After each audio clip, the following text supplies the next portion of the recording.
Here's Nitter by Stephen Cosgrove, another serendipity book.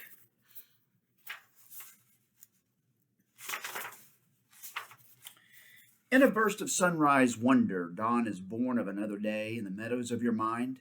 There are birds of all sorts singing and winging in the early light, and all the other animals that live in the meadow begin the day by blinking the moist of morning from their eyes. All right, look, there's birds, there's a deer, mama deer, or it's called a doe, and here's a fawn. Yeah. The early hush of dawn was broken by the rush of a herd of horses as they raced into the meadow to graze and frolic the day away. There were paints and roans, blacks and bays, horses of every color.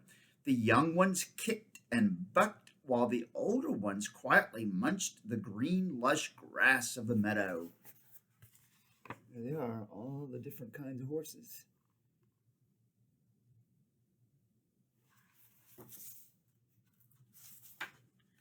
The horses stayed close together as the day wore on. All the horses, that is, except one beautiful stallion called Nitter.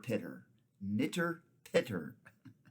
Pitter never played with the other horses because he knew they wouldn't play with him because he was so pretty. He was content to stand on the bluff that overlooked the meadow and watch the antics of the herd below. There's Nitter, and he's watching over the others.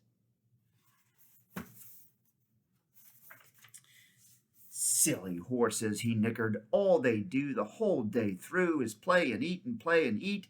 I'd never do that silliness. I'm too beautiful to play with that herd of horses. With that, he wandered farther up the bluff to a special place where the sun hit him just so. Then, if he looked very carefully, he could see his magnificent shadow cast upon the ground. See, there he is. There's a shadow. There were times when Nitter would grow tired of looking at his shadow and would seek other ways to see himself. Almost every day he would rub his soft, silky fur against a rock until it became so shiny that he could see his own reflection. But his favorite of pastimes was to stand near the pond at the end of the meadow and gaze for hours at his mirrored image of beauty on the water. Occasionally, the other horses of the herd would stray close to Pitter, but they would ignore him because he was stuck up and would just put his nose in the air as if they weren't even there. There he is, looking at his reflection in the water.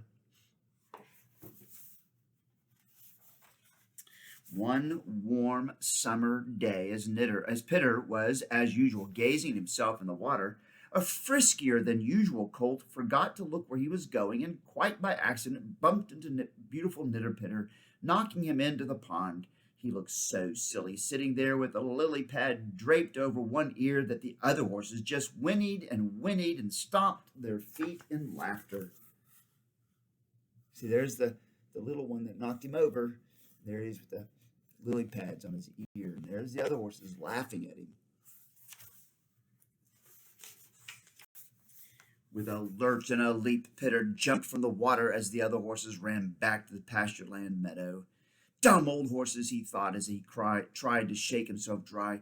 They shouldn't laugh at me. Why, I'm the most beautiful horse they've ever seen. He sulked around in the sunshine as he tried to get dry, but he was so wet that the water seemed to cling to him like a sponge.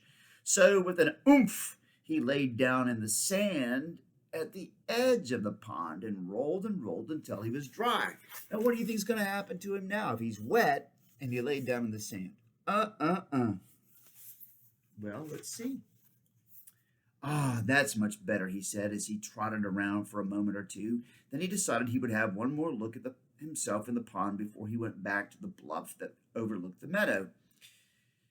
As he bent over the water, he was shocked to see a scraggly, mud-soaked pony where the magnificent horse used to be.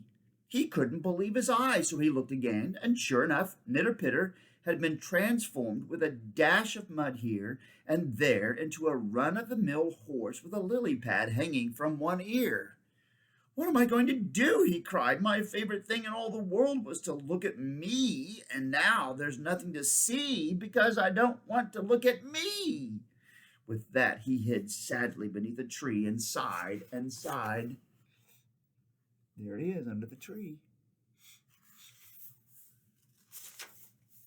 Pitter would have been beneath that tree to this very day if it had not been for a large black raven who landed on a branch right above his head.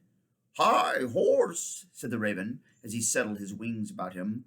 "What you doing?" "What does it look like I'm doing?" said Pitter with a pout.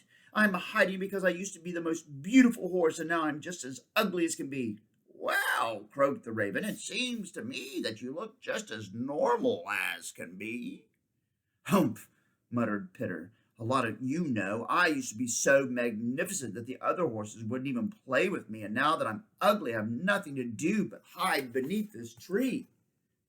There's the raven. See the raven?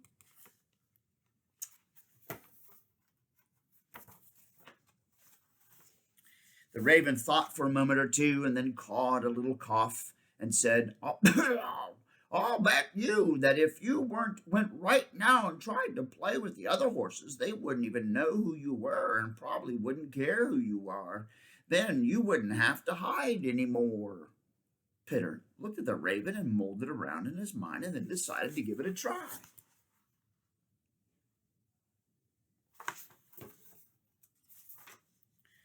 He shyly ambled out into the meadow, and at first the other horses just ignored him. Nitter was just about to give up when one of the horses dashed by him, nipped him on the shoulder, and shouted, "Tag, you're it!"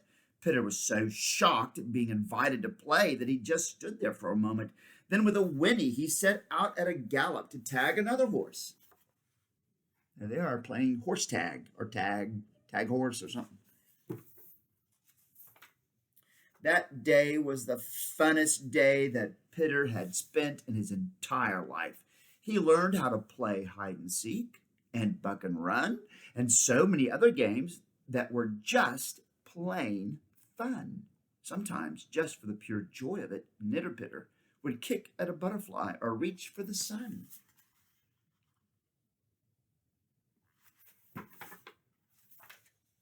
Even after the rains had washed the mud away, making him beautiful again, and amidst all the fun and frolic, Nitter forgot that he was prettier than all the other horses, and remembered, most importantly, that he was just a horse.